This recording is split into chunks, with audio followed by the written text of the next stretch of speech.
Have you ever looked at someone you love and suddenly realized you do not know them at all? That was the moment everything inside me cracked. The moment I understood that the man I had built my entire life around was nothing but a stranger who wore my husband's face.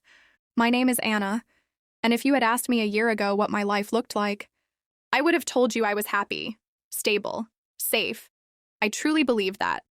I was so convinced that my marriage was solid, that I ignored every small sign that something was wrong.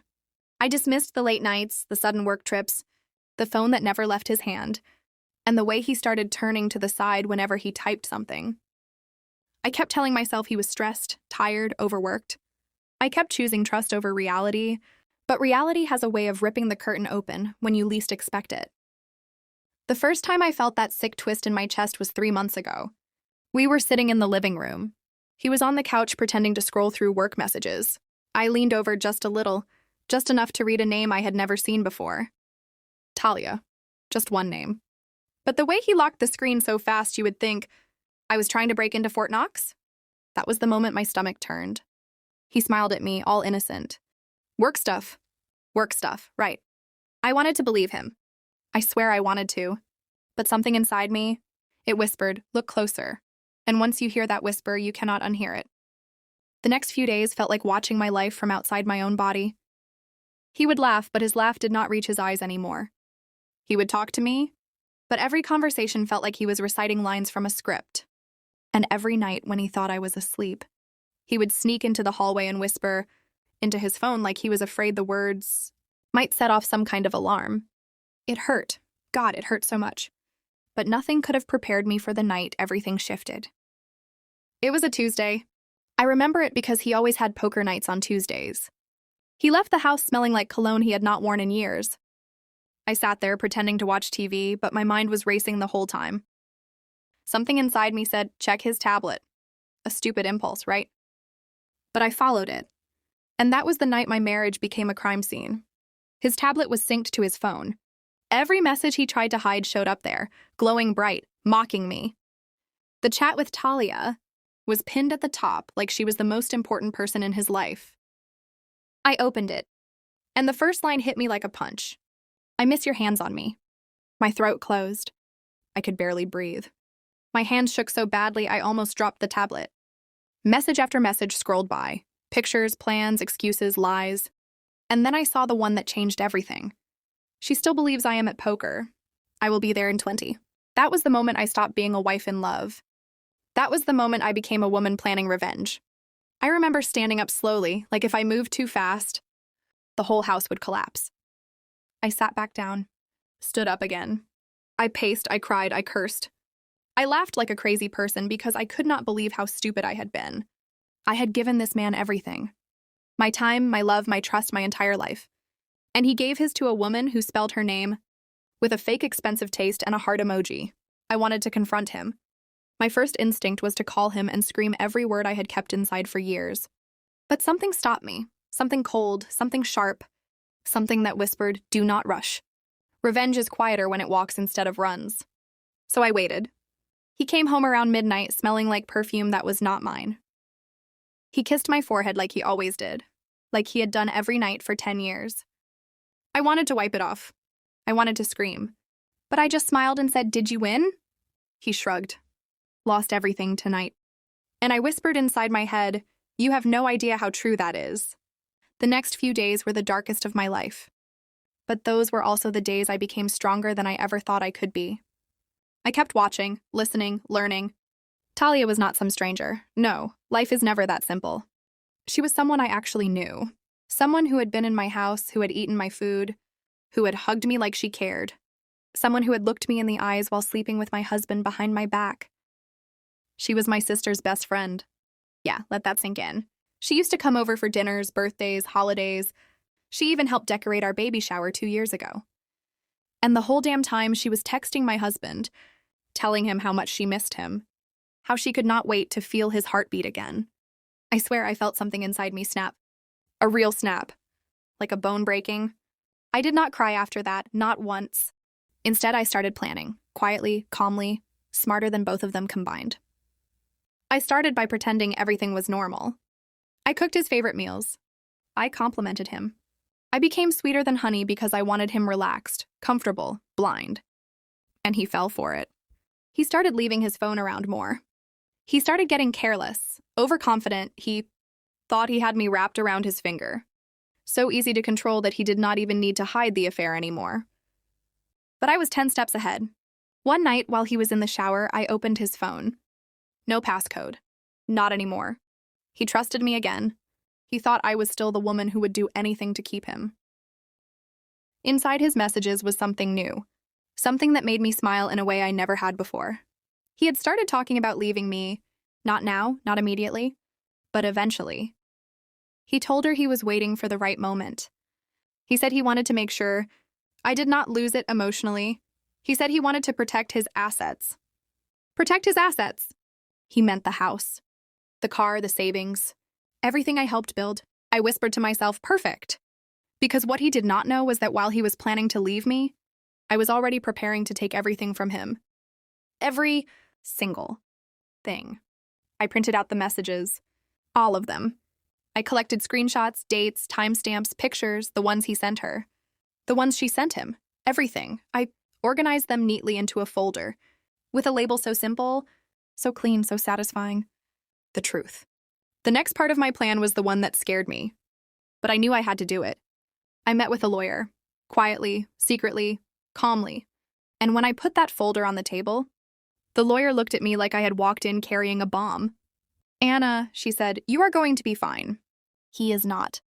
And for the first time since discovering the truth, I felt powerful. Every night after that, I watched him lie. I watched him kiss me. I watched him sneak away to text her. And every night I smiled because I knew something he did not. He was not leaving me. I was leaving him. But before I walked away, he was going to lose everything. Everything he tried to protect. Everything he tried to hide.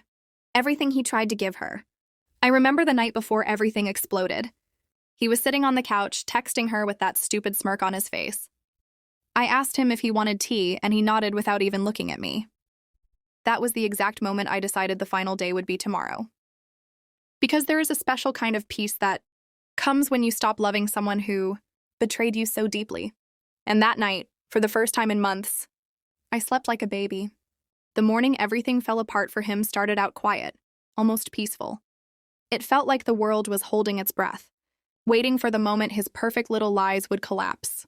I woke up early, made breakfast like everything was normal, and watched him walk into the kitchen with that same fake smile he had been using for months. Morning, he said, kissing the top of my head like he always did. I looked at him and wondered how many times he had kissed her the same way. The thought should have hurt, but it did not. Not anymore. I had gone numb in all the places he used to reach. He sat down, scrolling through his phone, probably looking for her newest message. I watched him type something quickly, and I could see the little grin he tried to hide. I already knew who it was for. He had no idea that by the time the sun set, his entire world would look different. I drove him to work that morning. He thought it was sweet. He thought it meant I was trying to reconnect. He even told me he appreciated the effort. I almost laughed. I dropped him off with a smile, and when he walked away, I whispered to myself, enjoy this day. It is the last one you get to live without consequences. The first place I went was the bank. Everything in my plan depended on timing. For months, he had been quietly moving small amounts of money into a private account. He thought I did not notice, but I had been keeping track of every transfer. My lawyer had already prepared the documents, and the moment the bank employee stamped them, legally freezing every shared asset, I felt a rush of power I had never known before. It was like reclaiming a part of myself he had been stealing piece by piece. From the bank, I drove straight to my sister's house. That confrontation, I still feel it in my bones. She opened the door like everything was normal, like her best friend had not been sleeping with my husband behind my back. Her smile dropped the moment she saw my face. Anna, are you okay? I just handed her the folder. The same folder that held every screenshot, every lie, every disgusting detail. She opened it slowly, and the color drained from her face. Anna, I swear I did not know. I had no idea she was— Yes, I interrupted softly. You did not know she was sleeping with my husband, but you knew she was toxic. You knew she lied. You knew she played games with people. You just did not know I was going to be her next game. She tried to touch my arm. I stepped back. I am not here for comfort, I said. I just wanted you to see the truth with your own eyes. She apologized again, but the words felt empty. I was not angry at her anymore. The betrayal had tunneled deeper, straight into the place where my trust had lived. But the rage was reserved for two people, and one of them was still texting each other behind my back, like they were starring in a cheap romance movie. I left my sister standing in the doorway crying, and I did not look back. There was no time for sympathy. Not today. My next stop was my husband's office. I sat in the parking lot for almost 30 minutes, rehearsing what I wanted to say, but the truth was, there was nothing to rehearse. He had done the damage. All I had to do was show him what it felt like when the ground he thought was solid disappeared beneath his feet. When I walked inside, the receptionist smiled at me. "Hi, Anna, he did not mention you were coming." "Yeah," I said quietly. "He does not know." She led me to his office, and when he looked up, the shock on his face was almost funny. "Hey, what are you doing here?" I closed the door behind me. "We need to talk," I said. He stiffened immediately. "About what?" I pulled out my phone and opened one picture. Just one, it was enough.